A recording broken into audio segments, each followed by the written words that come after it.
with prohibition. Ready? 1, 2, 3. Down with prohibition. All right. So cool. All right, I think this is a good time to start, just to start on time. We have 3 different speakers today. They'll introduce themselves and why they support Prop 205. If you could just stay up there with them. Yeah, you have to stay up there. While this happens, that'd be great. Go ahead. Let's get going. Hi, everyone. My name is Gina. I'm the medical director of the Giving Tree Wellness Centers of Phoenix and Mesa. I originally came to the Valley after medical school to do my residency in ER. Ended up loving the area and staying. I met my husband here. I have 3 kids in elementary school here, so I have roots, and now Phoenix is my home. After about 10 years of working as an attending in the ER, the opportunity came up to become the medical director of the Giving Tree Wellness Centers, and I took it. As a medical director, I really enjoyed the change of pace and being able to sit down with patients without the constraints of time to talk about their problems and support them in their goals of improved health. Through these conversations, I started to more and more see patients reporting that they were seeing benefit from decreasing use of pharmaceuticals. In an effort to further help these patients, I have pursued and obtained board certification in addiction medicine, which has given me tools to better help these patients. So that's my passion in this industry. As an ER doc prescribing opiates daily, I felt like I was part of the problem. Working in the dispensary gave me the opportunity to be part of the solution. But that's about me and medical marijuana, and we're here to talk about the adult use of cannabis. When the idea to regulate marijuana for adult use came up a couple of years ago, I had to really think about it. When a big change like this comes around, the natural instinct, I think, is to resist it and protect the status quo. Then to reflect, how is this going to affect my children, my family, and my community? I can't say I was an immediate yes in supporting this initiative. I have 3 young children, so I have concerns about them having increased access. I live in a community I've seen ravaged by alcohol and opiates, so I get why put another addictive substance out there, that sentiment. But as I thought it out, I realized this. Marijuana was more accessible than alcohol when I was a teenager. It is true, the drug dealers don't card. I can't imagine it's any different now. My kids will have access to marijuana whether this initiative passes or not. That's where parenting and talking to kids comes in. That's not going to change. And frankly, I'm more worried about my kids getting access to legally prescribed opiates and amphetamines that are readily available in medicine cabinets across the state. I also reflected on my time in the ER and the merry-go-round of patients suffering from alcohol or opiate dependence and addiction. It was seemingly endless. But it's odd because marijuana is statistically the most commonly used illicit drug, yet I myself never saw a patient with a marijuana-related complaint. I'm not saying they aren't out there. My experience is 3 years of residency at Maricopa County Medical Center and 10 years of experience as an attending at St. Joe's. So marijuana ravaging our community like alcohol and opiates do, regulated or not, that's not going to happen whether this initiative passes or not, and whether marijuana is regulated or not, if it hasn't happened already. We aren't introducing a new drug into our communities. It's already here. And frankly, if I could wave my, my magic wand and switch every patient using alcohol or opiates to marijuana, I would do it in a heartbeat. Marijuana has no end organ damage, addiction incidents on par with caffeine, and no overdose deaths reported ever. It might just be harm reduction to have marijuana as an option to alcohol and opiates, but if it's your loved one being harmed by alcohol and opiates, that's significant. But clearly, I don't just not mind this initiative. I actively support it, which is why I'm standing here today. The reasons I actively support it are ironically highlighted by the very large donor who has just spent $500,000 to fight it, INSYS. This company stands only to gain from marijuana remaining unregulated and underground. The reasons they don't support it are the very reasons that we should. This is a company whose best interests are in keeping people hooked on opiates such as fentanyl, which they produce. Fentanyl, if you've been following the news recently, is littering our nation's streets with the dead. But INSYS is rightfully afraid of marijuana. 3 studies have now shown that opiate use and opiate deaths decrease in states with marijuana regulation. This is a savings of literally thousands of lives a year and people not using their deadly opiates products and instead choosing a safer alternative. This is a company whose best interests are not in allowing people to buy or grow this plant, but who are, and I'm not joking here, themselves actively manufacturing synthetic cannabinoids to bring to market. Supporting this company is supporting cannabis prohibition, unless you get your cannabinoids from incest. Let's face it, the marijuana industry exists and it's always existed. Let's be honest with ourselves and benefit from its regulation. Let's take the jobs from the cartels and give them to Arizonans. The Giving Tree alone supports over 50 employees, and these are employees with 401ks and health insurance, and this doesn't even begin to include all the small businesses we support with our patronage. Let's take the millions of dollars in taxes that this program will generate and give them to our struggling schools. We can make Arizona the greatest in the nation in education instead of flailing at the bottom. Finally, let's give the respect due to the adults of this state to be able to make this decision for themselves. How can we in good conscience allow pharmaceutical companies such as Incest to say that synthetic cannabinoids are somehow okay, but using a cannabinoid directly from the plant is criminal activity? That is just absurd. Marijuana prohibition has never made sense. Marijuana prohibition has never worked. It has just made criminals of ordinary Americans. This is our opportunity to begin to right the wrongs of the past. Vote yes on Prop 205. Thank you.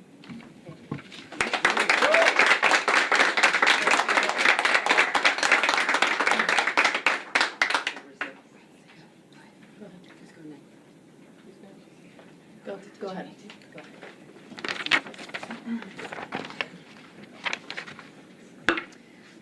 Thank you all for coming today. My name is Laura Bianchi. I am an attorney and partner with Rose Law Group, and I'm a business corporate transactions attorney, but since 2010, my focus area has been cannabis law. One of the most exciting things I've seen about the cannabis industry in the past few years is the amount of women propelling the legal industry forward. Right now, as you can see, 36% of the executive positions in the legal cannabis industry are held by women, as opposed to 22% in other traditional industries. This industry has given women incredible opportunities to not only succeed on an executive level, but surpass and avoid that glass ceiling that's plagued so many of us in other industries. Why do I support Proposition 205? There's a number of reasons, but just to give you a few, Proposition 205, if passed, will actually, not only is it a well-structured, well-thought-out initiative, it will boost the economy in Arizona, it will bring jobs, it will bring opportunities, and it will help businesses flourish, not only for women, but everyone in Arizona. It will bring over $50 million to our education system on an annual basis. Keep in mind, we are 47th in the nation. It's pitiful. If we want to actually educate and propel our kids into the future with a positive education, these are funds that we desperately need. It will remove over $400 million annually from the black market. That means we're helping and aiding in the fight against the cartels, which are devastating so many Arizona citizens as well as those in Mexico. It will bring, again, annually, over $100 million to state and local municipalities. Again, that goes to our fire, first responders, police officers. These are funds that are desperately needed and don't currently exist. It will allow the state of Arizona to take funds away from the criminalization of marijuana possession. We won't be wasting money on arresting, convicting, and incarcerating individuals simply for possessing a plant. It will allow us to take that revenue and allocate it to much more important resources. Probably as a business attorney, my most prized part of this initiative is it will actually create a separate department which will be much more well-funded, well-educated, and well-equipped to manage not only the medical but adult use components of this industry in Arizona. As a business attorney, not only do I help with the legal side of this, but I help with compliance, best business practices, employment issues, legal, finance, investing, so many different sides that require really clear rules and requirements in any industry, but even more so in an emerging industry that has so many gray areas as it is. Having a department that is solely dedicated to providing accountability, actually developing rules that make sense from a business and community perspective, and enforcing those rules and requirements is a benefit to anyone who's in this industry, whether it's specifically in a dispensary or a cannabis and ancillary business. It provides the rules and regulations and the structure that we desperately need. In addition, it gives people access to a plant that, as we've discussed, does not have the issues and the death toll that the opiate industry has.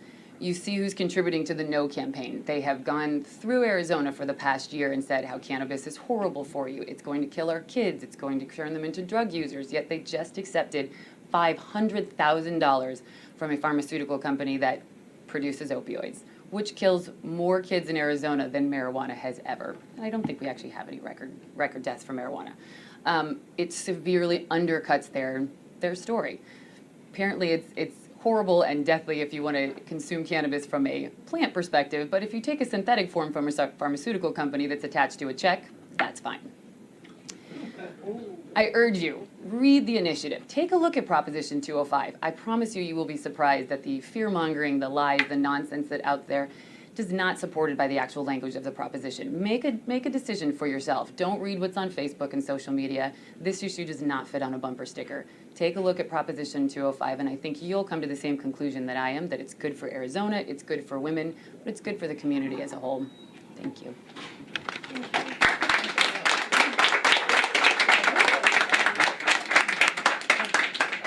Wow, those ladies really took care of most of it.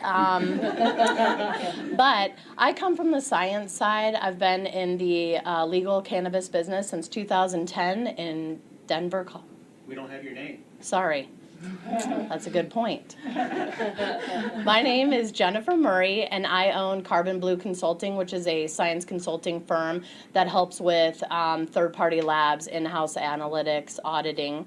And I come from Colorado and started a laboratory in 2010. So if anybody has lived a legal landscape, it is myself. And I'll tell you what, Colorado is thriving.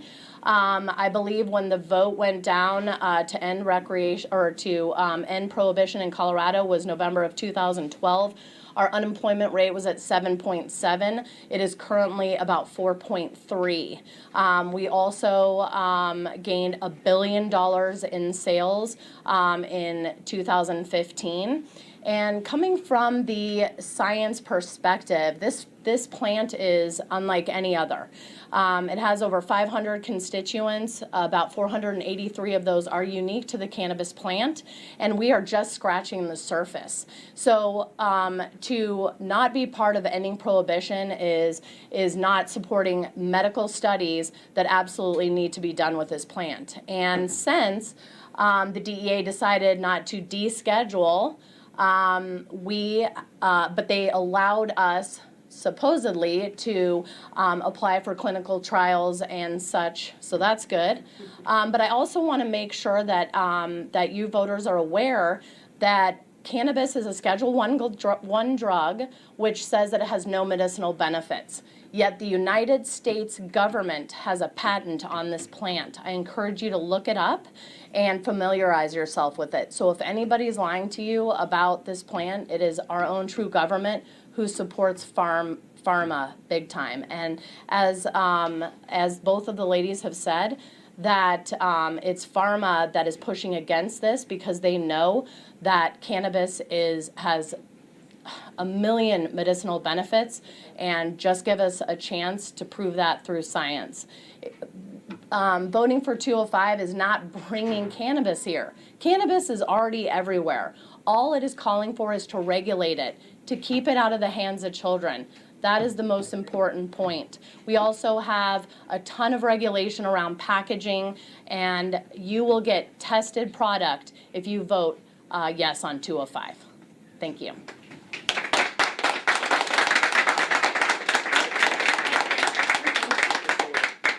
Hold for a couple more pictures here. I have a question. Gina. I have a question. Yeah. And I don't know who wants to answer that.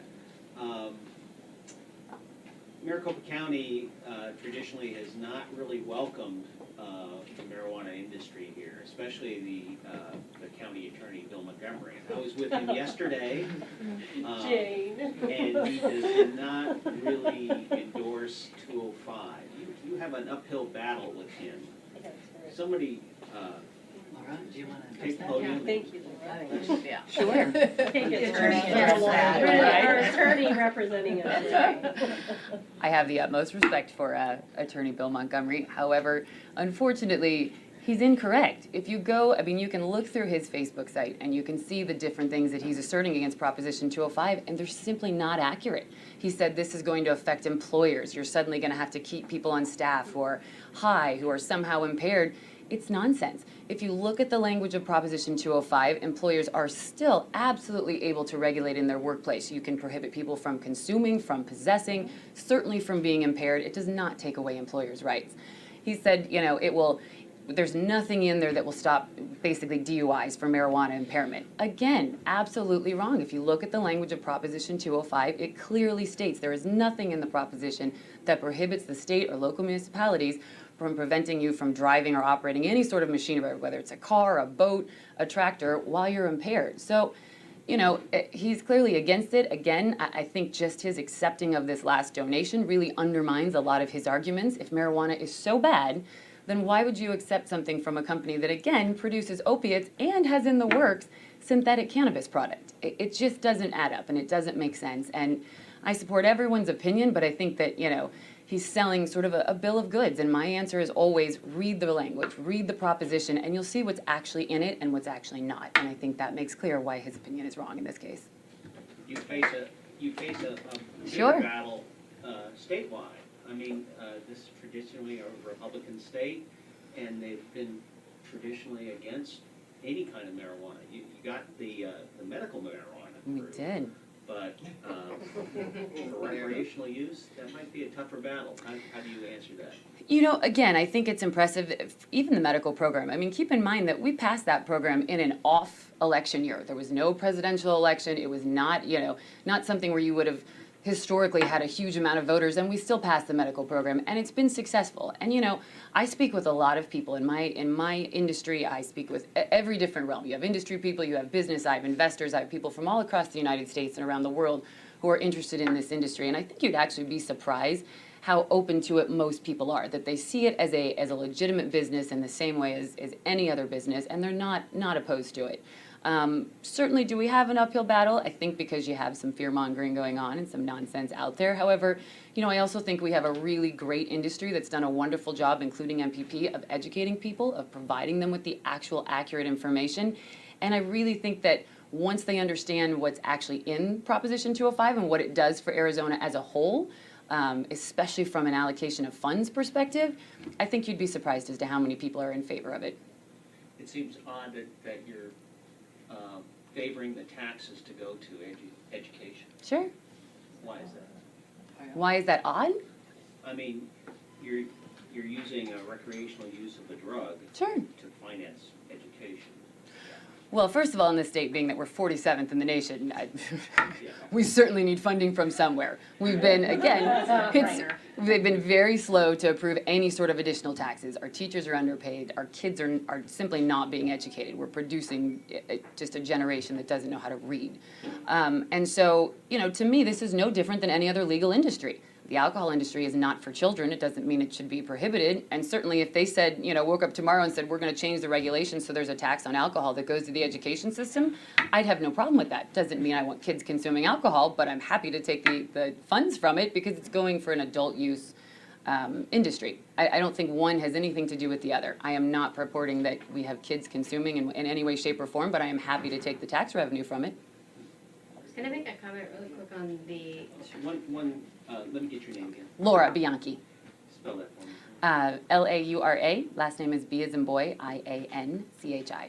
And you're an attorney? I'm an attorney. I'm a partner at Rose Law Group and a cannabis attorney. All right. I'm sorry. Go ahead. I wanted to just make a little comment about your concern about the uphill battle in the state. I had a conversation with somebody at one point, and I said the initiative in 2010 passed by just a very thin margin, Yeah. 4,000 votes or something. But the latest polls show that Arizonans overwhelmingly support the medical program. And so the gentleman I was speaking to, I said, in 2010, did you support the medical program? And he said, no. And I said, do you support it now? And he said, yes. And I said, I'd like for you to entertain the idea that you were wrong then and that you're wrong now. Because he didn't support recreational. Think about the status quo. Think about that resistance to the status quo. Let's, as Laura said, read the initiative. Look at the language. Don't go with your gut to resist the status quo, but let's see about, we were wrong before, let's not be wrong again.